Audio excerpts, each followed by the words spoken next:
Hai, selamat hari Minggu. Sorry, my voice is really nggak jelas hari ini.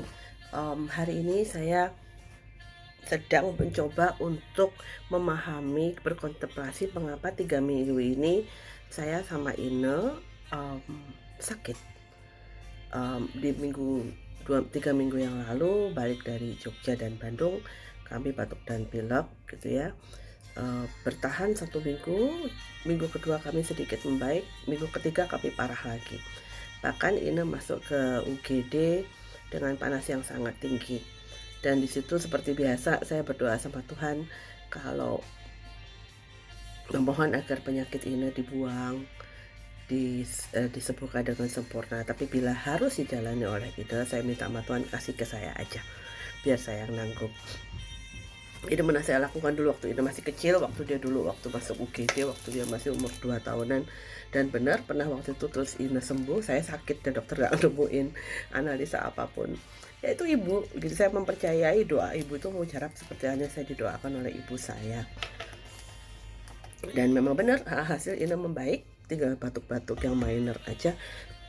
Karena batuk berdahak memang butuh waktu lama. Tapi saya tumbang, seminggu saya benar-benar tumbang, dan saya menikmati segala tumbang itu dengan sukacita. Dan mama bilang, Dok, kamu benar-benar pikirkan untuk ngantar anakmu berangkat sekolah, karena apakah bukan ini peringatan dari Tuhan, kamu harus noto anakmu sebaik mungkin sebelum dia sekolah. Well, aku cuma pengen share aja bahwa benar-benar bukan bermaksud untuk pamer atau apapun. Setiap manusia punya jalan kehidupan sendiri-sendiri. Mungkin ini bisa terpakai buat ibu-ibu yang sedikit punya pengalaman seperti aku. Mendapatkan ini kan butuh perjuangan 6 tahun untuk dapat dia, sehingga akhirnya aku menjadi ibu yang quote and quote lebay. As much as aku selalu mengingatkan dalam diri sendiri bahwa kita nggak tahu kapan kita mati, sehingga anak harus disiapkan untuk sangat mandiri. I keep that in mind, nggak pernah lupa, sehingga apapun yang aku lakukan tidak membuat Ine menjadi anak yang manja. Harus bisa tolerate sama orang lain, karena kalau dia nggak disukai sama orang, ketika ibu dan bapaknya nggak ada, dia siapa yang tolong? Itu penting banget buat dia. Dan itu berangkat dari kerendahan hati. Jadi menurut aku makanya kerendahan hati itu big deal banget. Jangan selalu merasa paling benar dan paling keren, paling bisa, paling punya, karena orang nggak ada yang suka. Once kamu pintar tapi nggak disukai sama orang, nggak ada gunanya. Dan itu mengajarkan Ina seperti itu butuh waktu sangat lama. Kita tahu kalau kepada anak satu nasihat aja mesti dilakukan sampai 1000 kali. Dan sejak dalam kandungan, walaupun saat itu kami tidak punya uang sama sekali, saya selalu punya mimpi anak dalam kandungan ini akan diberi Tuhan kesempatan untuk sekolah sejauh mungkin ke tempat yang dia inginkan. Waktu itu nggak ada harapan itu terjadi. Pelan-pelan beberapa tahun lalu mulai ada mimpi itu kemungkinan bisa terwujud, sehingga saya dan papinya Ine beberapa kali mencoba untuk mencari sekolah, bahkan pergi ke sekolah itu, bahkan menghubungi my professor yang dulu mengajar saya, dan dia sekarang mengajar di tempat yang Ine inginkan. Persiapannya matang sekali sejak TK, dia kami sekolahkan di sekolah yang kira-kira akan mempunyai kurikulum cocok dengan apa yang akan dihadapi nanti di luar negeri. Semua atas kebaikan Tuhan, karena diizinkan satu persatu, diizinkan. Memang semua atas bahwa anak itu membawa rezekinya masing-masing. Ini nggak ada dalam pikiran kami, dalam rezeki kami bagaimana itu bisa datang. Tapi di hari Ina dilahirkan, itu di hari yang sama bapaknya masuk ke sebuah institusi pekerjaan yang akhirnya menjamin kesehatan dia sampai sekarang. Puji Tuhan sekali, Tuhan itu maha baik. Sehingga akhirnya ketika memang ada kesempatan dan ada dana untuk dia, ya kita maksimalkan. Kita sampai pernah ngajar dia untuk bagaimana hidup di musim dingin. Dan gak cuman itu, karena pada saat itu ada satu kejadian aneh di mana di tempat kami tinggal di musim dingin itu, rupanya tempat itu haunted gitu ya. Jadi dia bisa melihat sendiri papinya Ine ketempelan, dan bagaimana we're dealing with that. Ada benar-benar sampai sakit, sampai nggak bisa jalan ya, benar-benar that house was haunted. Hal-hal seperti kayak gitu sih, ketika mengajarkan anak tidak hanya mengajarkan logika, tapi ini juga kami persiapkan secara spiritual. Dia sebagai orang Jawa, diajarkan oleh papahnya juga untuk mengerti bagaimana anak seorang Jawa itu bersikap sebagai bagian dari Nusantara ini, um, dan menjadikan bukan menjadikan Jawa sebagai superior, tapi menjadikan dia mempunyai kebanggaan sebagai orang Indonesia. Itu kita tanamkan sekali. Kita tahu bahwa sekarang sekolah sekarang nggak memaksa orang upacara bendera setiap minggu kayak kita zaman dulu, sehingga harus ada upaya keras dari orang tua untuk mengenalkan nasionalisme kepada anak. And I think we're doing good. I think we're doing good. Tidak superior, tidak istimewa. Ini sekolah bukan menjadi anak yang outstanding, menjadi ranking terus-menerus. Ada beberapa prestasi, tapi nggak sampai heboh gitu ya, karena sejak awal saya bilang I need you to be balanced. Saya juga nggak mau kasih dia les pelajaran di luar jam sekolah, sampai one time dia bener-bener sampai jengkel sama pelajaran fisika. Dia nangis, dia bilang, "Mami, I need to itu ikut les," gitu. Dan aku bilang, oke, kok dia sudah sedesperate itu, dan I let her, karena saya tahu dia karena saya nggak mau dia habis udah sekolah seharian sampai teler, tahu-tahu masih les ini les itu. Kurasa tuh udah gak fair, anak udah capek. Tapi yang saya paksakan adalah kamu harus les piano. Nggak untuk menjadi seorang pianis yang ikut konser, whatever, nggak usah. Tapi untuk punya skill bermusik, dan piano menurut saya adalah sesuatu yang sangat basic. Setelah itu dia jadi tertarik sama gitar, sama suling, sama biola, go ahead gitu ya. Itu akan menjadi kembangan-kembangannya. Menari, saya paksakan dia untuk menari dari kecil. Dan saya tahu karena saya penari Jawa, menari Jawa itu bisa menari Jawa karena sangat sulit, itu seperti main piano. Jadi akan ada perbedaan dengan tarian-tarian lain, baik di Indonesia maupun di luar Indonesia, tapi basicnya sudah dapat. Dia lakukan itu. Tidak semuanya, tidak ada satu yang Ina punya hal yang outstanding sampai luar biasa, tapi dia punya dasar-dasar yang cukup. Karena umurnya baru 19 tahun. Dia secara keberanian sama papahnya diajarin itu tembak gitu ya, supaya tidak melihat senjata sebagai sesuatu yang dianggap norak, tapi benar-benar sebagai sesuatu yang dia harus hormati untuk bela diri. Itu kita kasih basicnya. Kami kirim dia ke sekolah diving. Dia certified sehingga dia bisa nyelam juga, supaya dia dari kecil, karena saya pikir dari kecil saya paling takut kalau dia takut sama air. Karena menurut saya kalau bahaya memang, ini aja kita udah dengar kasus kemarin ya, putranya Kang Emil ya, itu aja saya tahu juga beliau pasti sudah mengupayakan segalanya. Tapi saya paham kenapa Kang Emil juga mengizinkan Errol untuk diving, karena memang air itu cukup bahaya. Jadi ketika ini saya kasih renang dan dia udah kayak kecebong, nggak bisa berhenti berenang, itu paling nggak dia tidak takut dengan air. Air memang sesuatu yang memang dicintai oleh anak-anak, karena di dalam kandungan kan mereka hidup bersama air, kecibung sampai 9 bulan. Secara naluriah itu akan menyenangkan buat mereka. Tapi ternyata kenapa kami sakit sampai 3 minggu bersama-sama. Ibu itu secara naluriah sejak hamil, kodratnya adalah khawatir tentang anak. Semaksimum saya mengajarkan Ina untuk mandiri, tidak mungkin saya tidak khawatir, pasti. Saya sudah berasa cukup lumayan mengurangi rasa khawatir saya dengan menjadikan Ina dengan nyalinya yang sekarang gitu ya, nyali dan kemampuannya yang sekarang. Tapi tetap aja ibu tuh selalu khawatir. Sampai Ina tuh kadang-kadang enak sendiri, dia bilang, "Mami, I'm 19 already, Mami, you're treating me like a kid," gitu ya. Kadang-kadang susah sekali, dan benar-benar bukan treating her like a kid kayak gimana digandeng. Pasti kita kayak ngeliat anak masih anak kecil ya, pergi aja masih kita gandeng, dan dia protes, dia bilang, "Apaan sih Mami, aku kayak anak kecil." Itu setiap ibu tuh akan belajar gitu kan. Kita suka lupa ya kalau anak kita sudah gede, yang kita tuh anak kita yang masih bayi aja. Kalau bisa setiap hari dual gitu bangun tidur. Apalagi Ina pun mukanya kayak anak kecil banget, kayak baby.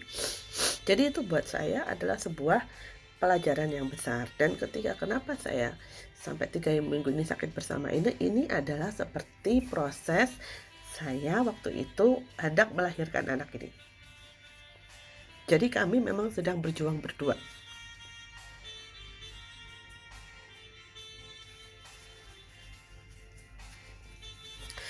Proses kelahiran adalah proses perjuangan ibu dan anak. bersama-sama, benar-benar kerjasama yang paling ultimate adalah dalam proses melahirkan.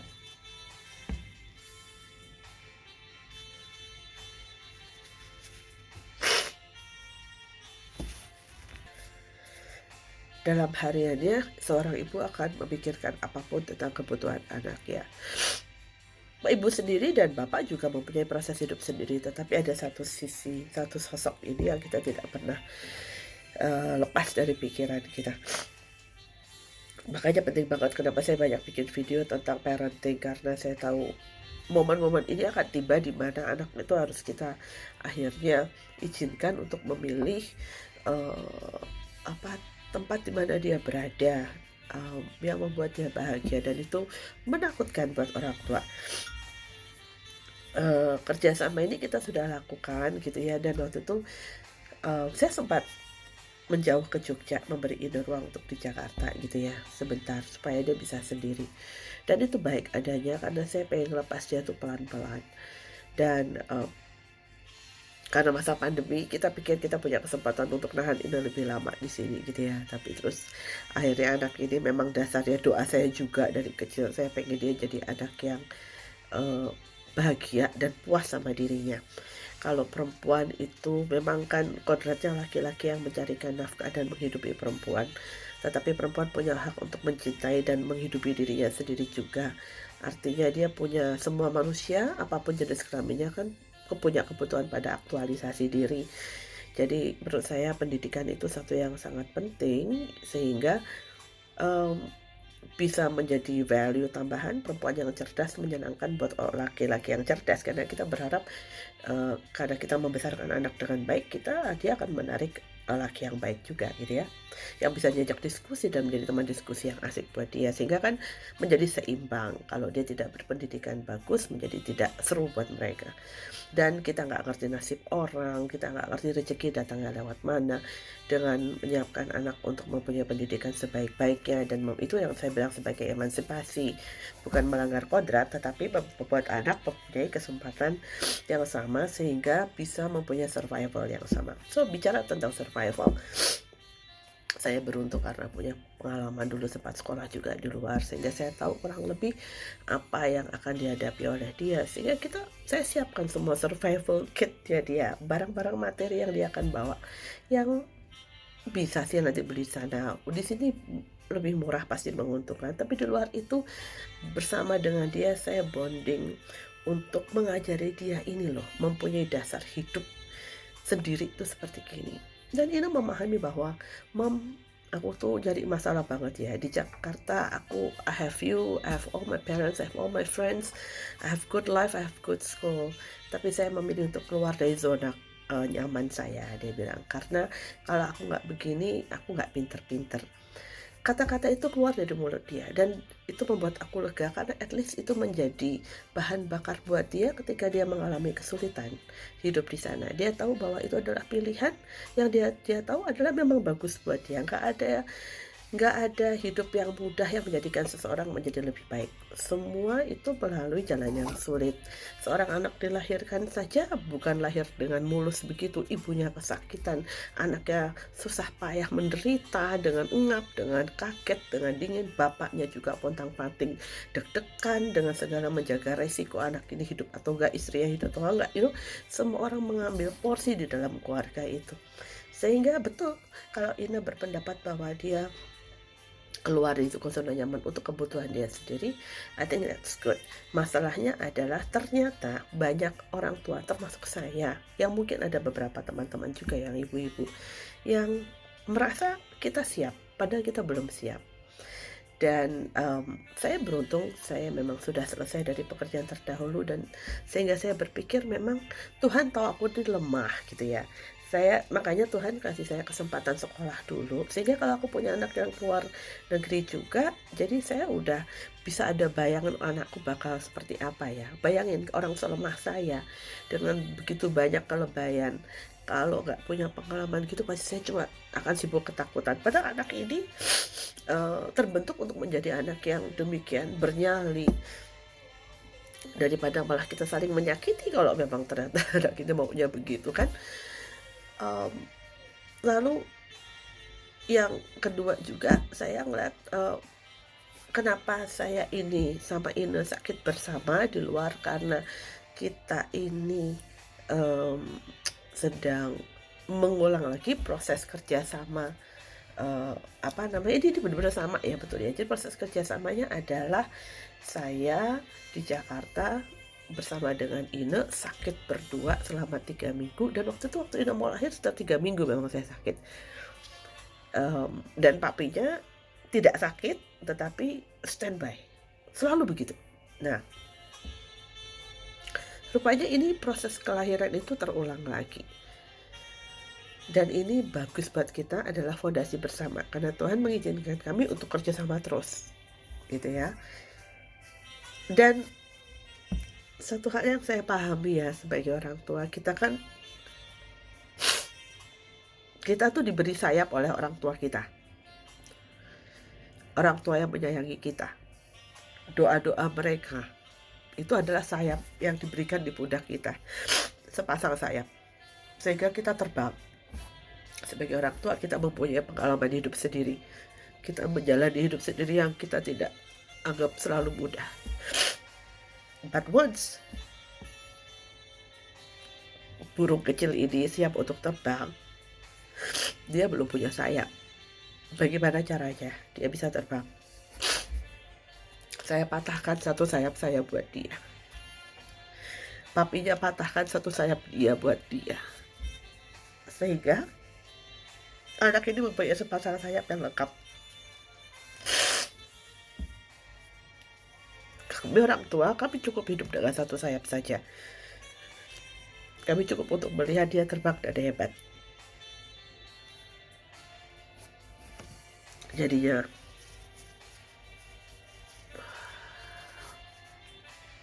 dengan segala doa kami berharap bahwa semua ikhtiar yang sudah kami lakukan sebagai orang tua benar-benar diberkati Tuhan. Mari kita sebagai orang tua mendoakan anak kita. Kita berikan satu sayap kita kepada mereka, supaya mereka bisa terbang. Kita doakan mereka bertemu dengan orang yang tepat. Hari ini saya melihat 2 video yang membuat hati saya, mungkin itu satu alasan kenapa tadi pagi saya masuk UGD juga. Jadi saya tuh nonton ada video mahasiswa di Makassar, mahasiswa hukum. Dia ngobrol sama temannya di kantin atau di warung, whatever. Pacarnya datang, nggak ada suaranya soalnya. Tapi dalam beritanya adalah pacarnya tuh menuduh dia selingkuh dan segala macam, dan bener-bener itu anak laki itu mukulin anak perempuannya sekeras-kerasnya. Dan itu temennya dia ngeliatin aja, nggak ngapa-ngapain. Sampai ini di video oleh orang pengunjung warung yang lain gitu ya, dan disebarkan. Itu kalau saya pasti akan saya beresin itu anak laki itu yang mukulin gitu kan. Menurut saya banci deh, anak laki kok mukulin perempuan. Dan temennya tuh diam aja sampai si anak perempuan ini masuk rumah sakit, keluarganya protes, langsung lapor ke polisi gitu ya. Itu ngeri saya lihatnya, ngeri banget saya lihatnya. Dunia ini sudah segila itu. Padahal ironisnya saya juga ngeliat TikTok ibu monyet di hutan punya anak monyet kecil naik ke pohon gitu. Ibunya gede, diam bengong, tapi setiap kali anaknya naik itu ekornya dipegangin. Dipegangin supaya kalau anaknya kepleset dia bisa pegangin gitu. Bahaya banget karena ibunya harus ngajarin anaknya naik pohon dong. Nggak mungkin dia ngajarin di bawah tanah terus, dia harus naik ke atas pohon dan ngajarin anaknya berani naik pohon juga. Kan ngeri ya buat sebuah makhluk untuk lihat ke bawah yang jauh tinggi seperti kayak gitu, ngeri loh. Dipegangin sampai anaknya waktu saya udah mau tuh anaknya kolokan, terus dia megangin ibunya dicium-ciumin oleh si monyet ini gitu. Itulah orang tua. Kita juga gitu. Kita sok kuat, kita ngajarin anak kok untuk apa? Untuk melihat sesuatu yang tinggi. nggak usah takut, tapi dipegangin buntutnya. Sampai suatu saat dia tahu bahwa anak itu nggak usah dipegangin lagi, dia nggak akan jatuh. Kayak burung elang juga gitu. Dia letakkan sarangnya alangkah tinggi supaya anaknya aman. Seperti kita juga meletakkan anak kita di tempat yang paling baik supaya aman semampu kita. Tapi begitu sudah tempat yang tertinggi pun, caranya dia ngajak anak terbang, dijatuhin. Gak mungkin itu burung elang ibunya tuh gak deg-degan. Gak mungkin dia tidak siap dengan segala resiko kalau anaknya tahu-tahu sayapnya belum kuat. Itu latihannya lama. Belajar dari binatang, saya jadi makin paham. Gak ada kemungkinan kita untuk stop anak untuk berkembang. Gak mungkin. Makanya kita juga harus terus ingatkan diri kita untuk terus menguatkan sayap kita, karena suatu saat sayap ini kita harus patahkan dan berikan kepada anak itu.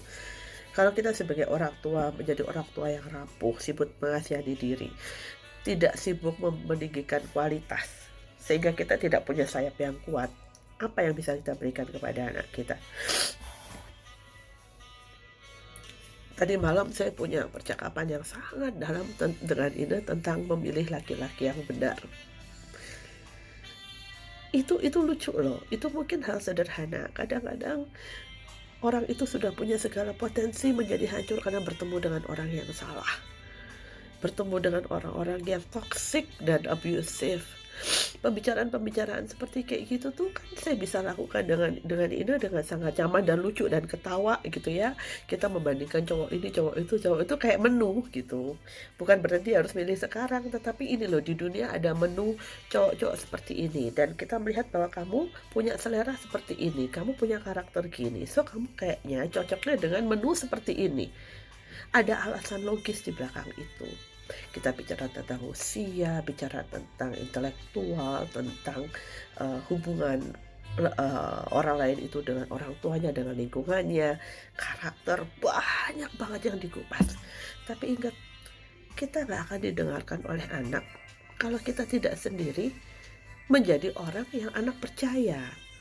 Kalau kita menjadi ibu yang sibuk mengasihani diri sendiri, ibu yang tidak mempunyai kualitas, kita menjadi bapak yang tidak bermutu, bukan orang yang jujur dan pekerja keras. Gimana cara kita bisa ngomong sama anak? Kok cuman ngomong teori mah pergi aja ke toko buku, banyak teorinya. Tapi monyet, elang, singa, mereka survive di dunia yang seseram ini nggak perlu baca buku. Mereka punya insting, mereka lihat contoh. So artinya itu menjadi sesuatu yang sebenarnya jauh lebih besar dibanding ilmu pengetahuan. Karena sudah Tuhan masukkan ke dalam diri kita. Saya bukan orang yang percaya bahwa anak itu 100% lembaran putih. Enggak, anak membawa karakternya beda-beda. Kenapa nggak begitu? Karena 3, 5, 100 anak yang lahir dari ibu yang sama bisa mempunyai karakter yang berbeda, padahal dididik dengan cara yang sama. Karena masing-masing sudah bawa, dia punya memori dari spiritual dia di masa lalu. Dia sudah banyak, dia ada karakter yang dia ditanamkan di dia berbeda. Dan perkenan Tuhan memberikan satu anak berbeda dengan anak yang lain sebagai pembelajaran bersama di dalam sebuah keluarga. Jadi menjadi sangat penting menjadi orang tua yang menjadi role model yang bagus.